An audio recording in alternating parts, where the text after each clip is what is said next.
Testing, testing. 1, 2, 3. Minerva. Always wanted to Testing, testing. Awesome.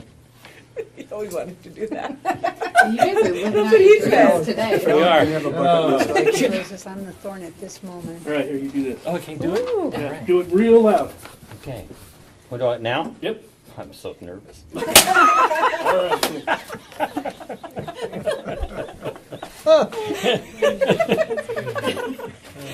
Oh my gosh. You're on. We were in orientation together. I believe the lady that was in charge of it was named Brenda. And Rick and I were sitting together, and we were going to play an icebreaker game. And so she paired us up into teams, and Rick and I were a team. An event that she will learn to regret that she teamed us up. But anyway, the idea was she was going to ask us questions, and we were going to respond to them. But then she did a wonderful thing and gave us a little bell.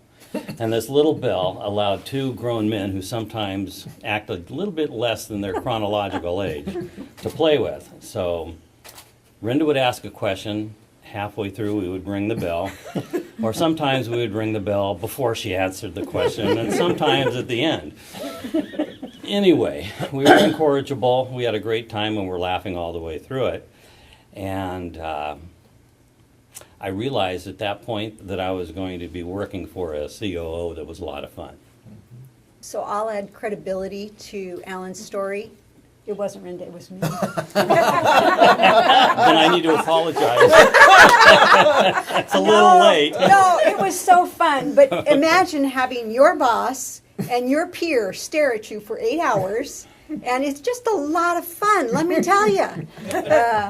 And I tried so hard, but you guys were horrible. Dr. Calloway, were you part of his interview process? Actually, not at that time. You know, we had a administrator who came, Jerry Moore, and certainly he felt that Rick was the best person for the COO position, and it was really a gift. Rick was very, very loyal, and he came in with as much energy and cheerfulness as you could. So, yeah. When we were getting the electronic records, and we had two ladies come in and redo our department, and they wanted to bring people from other departments to show how we pulled records and how fast we were and stuff. So we did like a little contest for a week, and one of the contests was to be in a race, so you could pull the charts the fastest. So me and Rick went against each other. And to this day, he has not let me live it down. I won, Rick.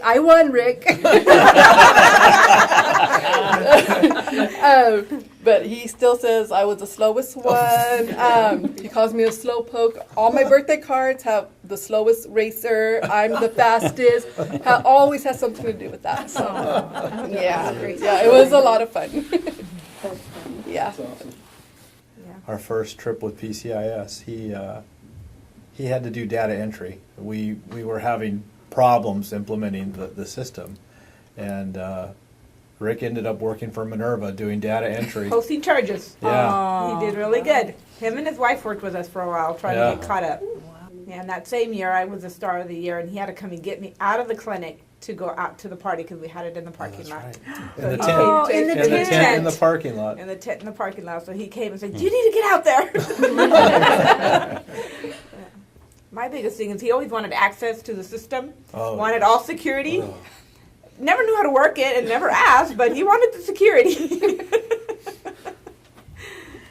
Do you ever run into any problems with that? No, because we never really gave it to him. Yep. We'd unlock one thing and okay, I have access now. Sorry, Rick. I guess the story is he thought it was a personal computer, but it was an Etch-a-Sketch, right? We give him those. You need to reboot it. Yeah.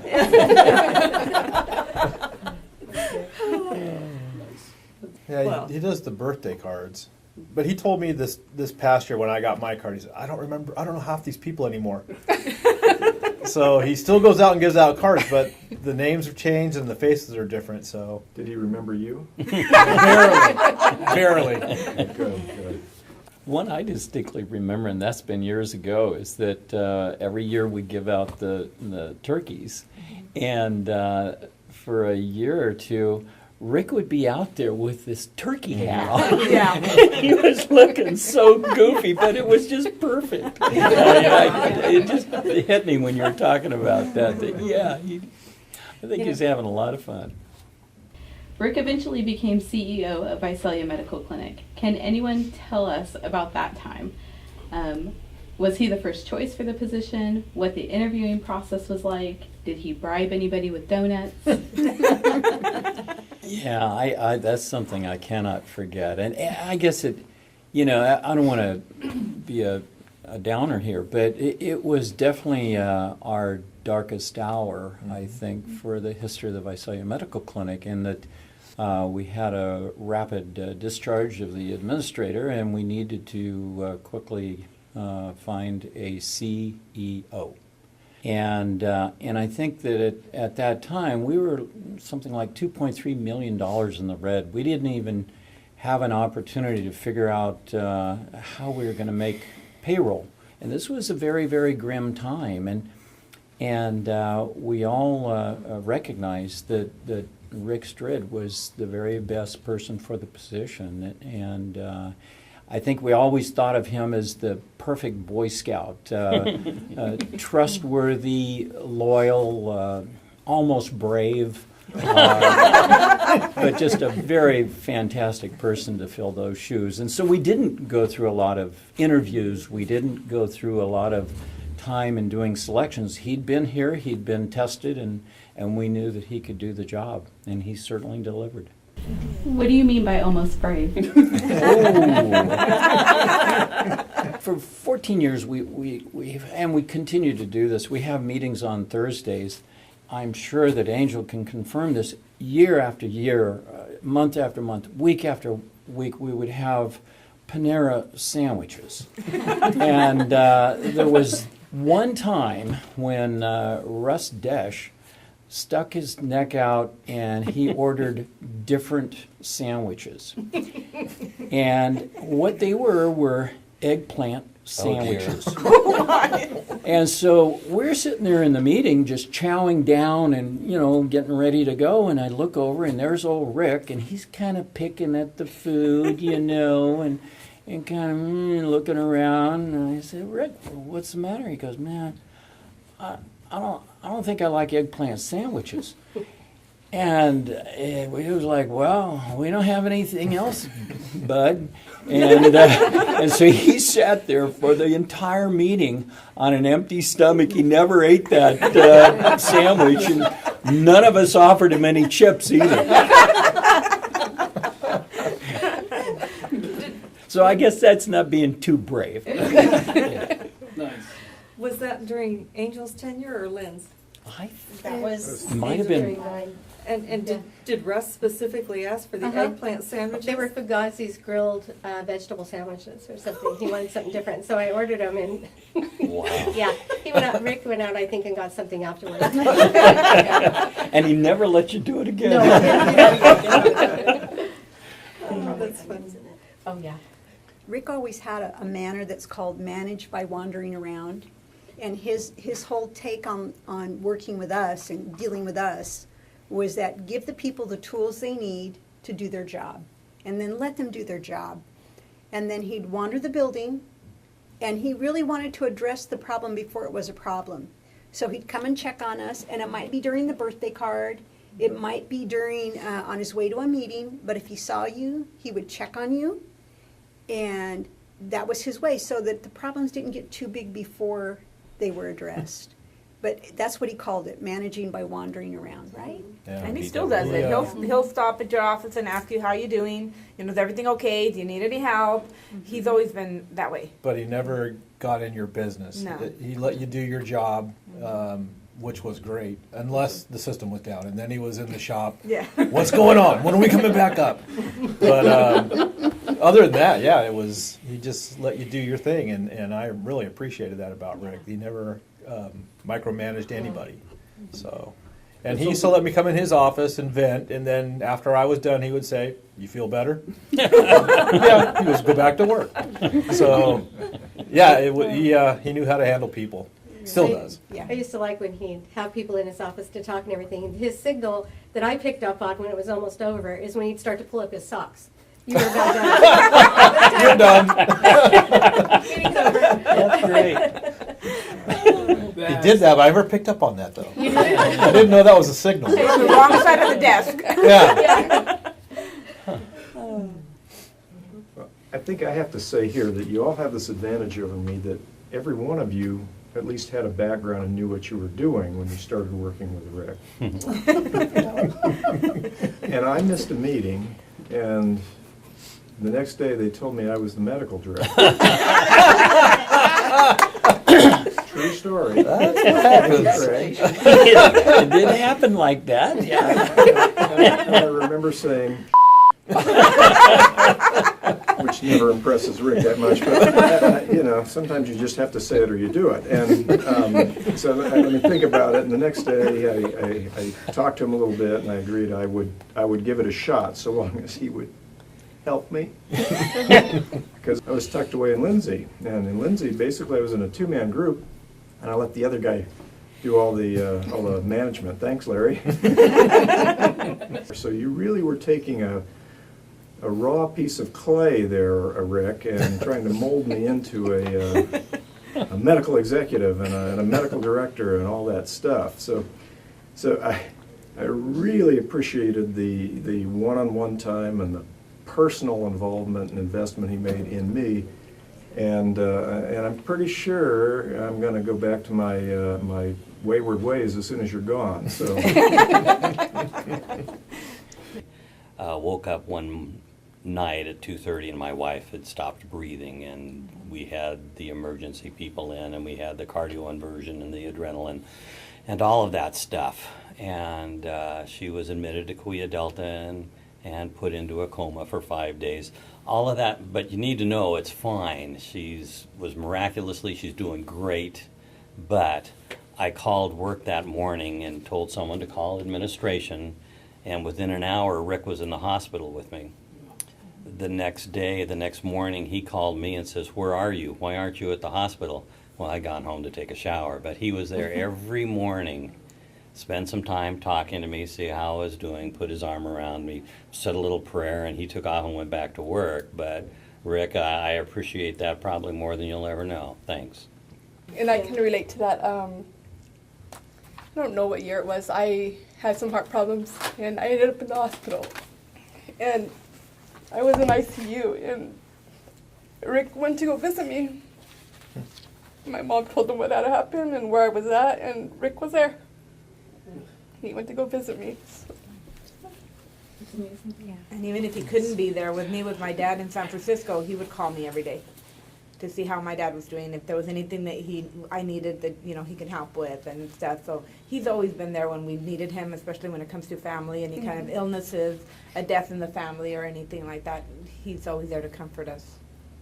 I think one of the biggest differences with not just being the person in charge, but being a leader who is effective like Rick and makes a positive difference is because of his character, and he is a good man, and that really shines through in his day-to-day interactions in the workplace. That's true. And he would be lost without the both of you guiding every step.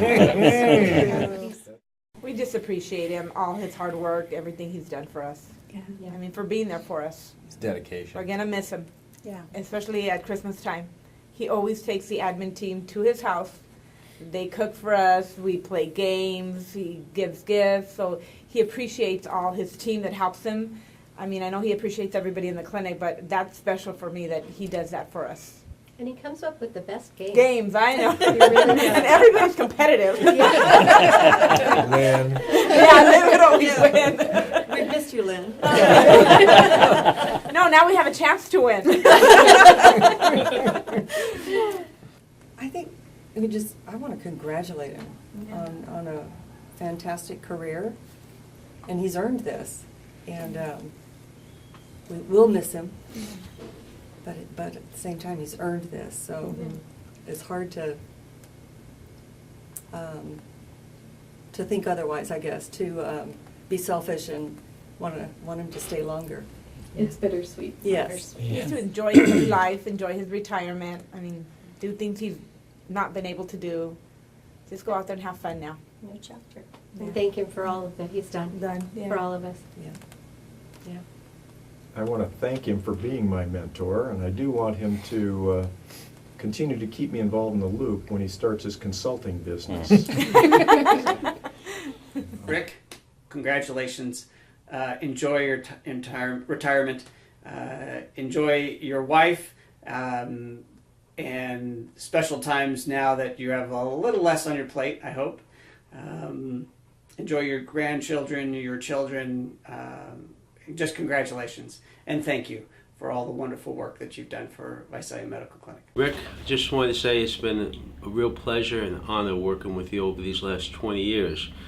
I thought we were going to retire together, but you beat me to it. Take care, and let's keep this friendship alive throughout our lives. I'd like to just say, Rick, thank you for all you've done.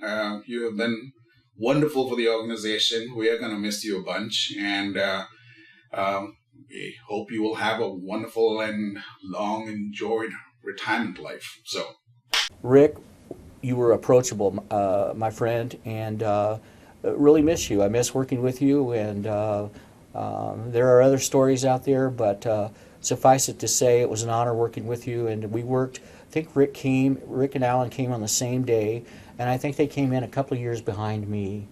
And I wish you the best, Rick, I really do, in retirement, or you're going to do your teaching up at the college in Fresno. But once again, I wish you the very best. Hi, Dad. I just want you to know that we are so excited for you to retire, but we are really proud of you, Mike and I and the girls, of the impact you've had on the clinic. You're definitely going to be missed. The girls and I are going to miss coming into your office and saying hi. So here's to the next so many great years, and we're proud of you. Well, you know, I think that I can speak for everyone, and I guess I had thought about this question, and so I thought I'd get kind of prepared for Rick, and and put on the old hat. I still have that. Oh my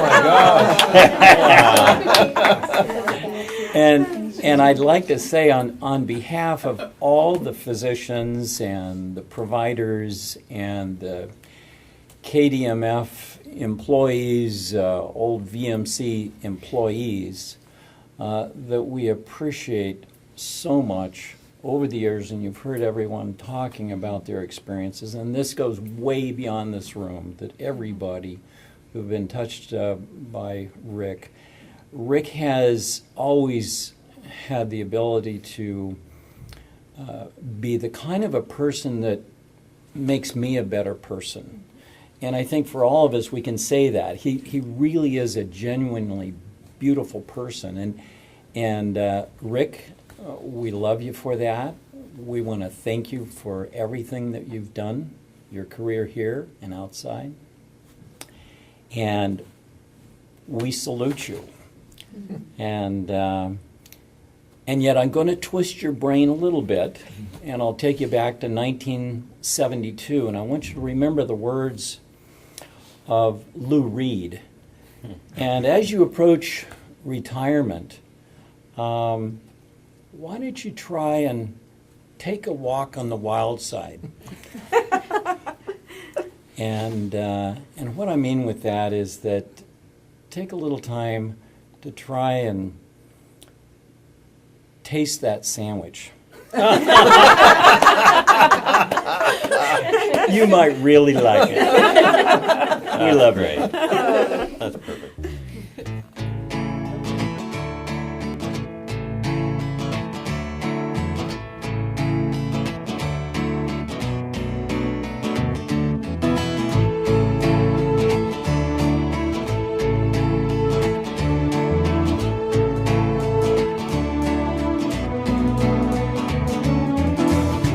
Well, it's been a long time coming. Tell me, do you remember when you started working on your own, at your first job, to buy your first car, your first home?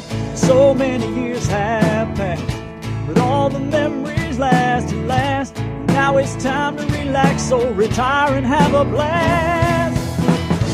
You can go home and do what you wanna do, not what you gotta do anymore.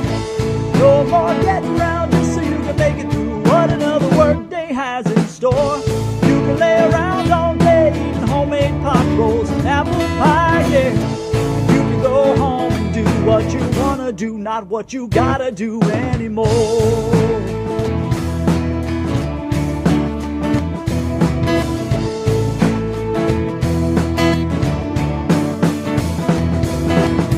Yeah, it's been a long time coming. I bet you thought this day would never be, especially when you had the thought that it might be wise to hire me. But it all turned out nice. You worked hard to make it in this life, and behind every good man, we know there's an awesome wife, yeah. But you can go home and do what you wanna do, not what you gotta do anymore. No more getting by just so you can make it through what another work day has in store. You can lay around all day eating homemade pot rolls and apple pie, yeah. 'Cause you can go home and do what you wanna do, not what you gotta do anymore.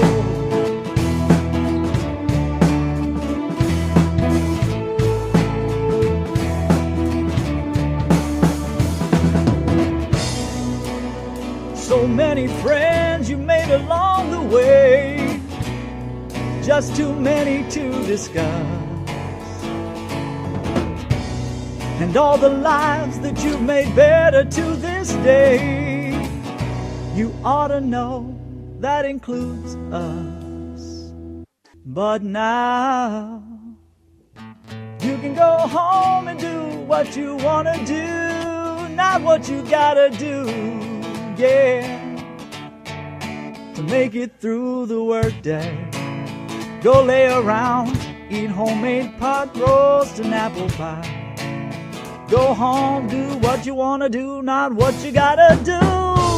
You can go home and do what you wanna do, not what you gotta do anymore. No more getting by just so you can make it through what another work day has in store. Lay around all day eating homemade pot roast and apple pie. You can go home and do what you wanna do, not what you gotta do anymore. You can go home and do what you wanna do, not what you gotta do anymore.